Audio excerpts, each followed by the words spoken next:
ChatGPT Spirituality. A Course in Miracles.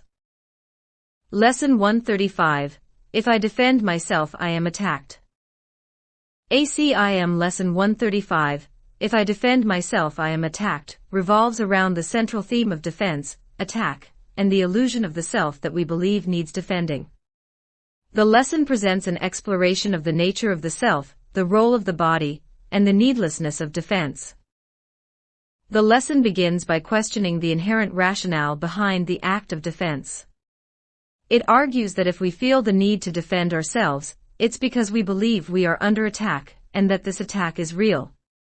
This is problematic because it essentially gives credence to illusions, in this case, the illusion of threat or attack.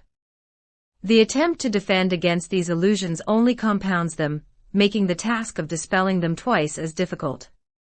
This defense mechanism, according to the lesson, is the reason why we try to control or manipulate the future, past, and present.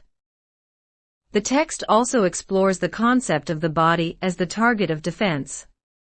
It suggests that the body is seen as weak, frail, and in constant need of protection. However, this perspective is flawed as the body itself cannot feel fear. It is only susceptible to the fears that we project onto it. By defending the body and trying to protect it from harm, we are essentially inviting threats and indicating that our home is vulnerable to attack. The lesson further highlights the distinction between the mind and the body. The body is merely an instrument through which the mind operates, and thus, it is not the body but the mind that needs healing. It is the mind that imbues the body with functions and attributes value to it. Defense of the body is thus an attack on the mind, as it perpetuates the notion of a fragile and limited mind. In the same vein, the lesson criticizes the act of planning as a form of defense. When the mind engages in planning, it is trying to control future events based on past experiences and existing beliefs, thereby refusing to allow for change. This tendency to plan, according to the lesson, is a defense mechanism against the truth. The lesson introduces the concept of a healed mind, one that doesn't plan but carries out plans that it receives through wisdom. A healed mind doesn't rely on itself for everything but trusts that it can fulfill the plans assigned to it. Such a mind also understands that the body's only real defense is the correction and replacement of harmful thoughts with truth. The lesson culminates in the idea that defenses are plans made against the truth. They serve to protect our perceived reality and crucify the actual reality. It posits that if we truly understood that everything that happens is planned for our good, we wouldn't feel the need to defend ourselves.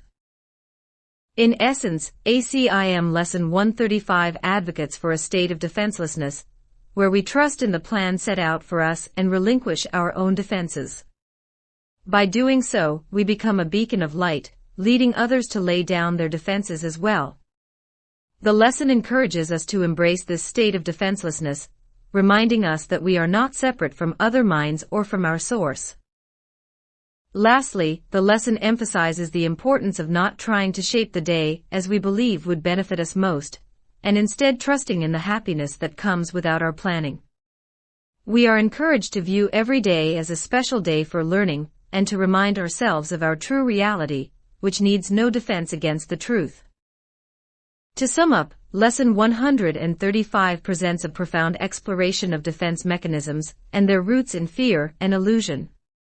It encourages us to embrace defenselessness, trust in the inherent plan for our good, and recognize the distinction between the mind and the body.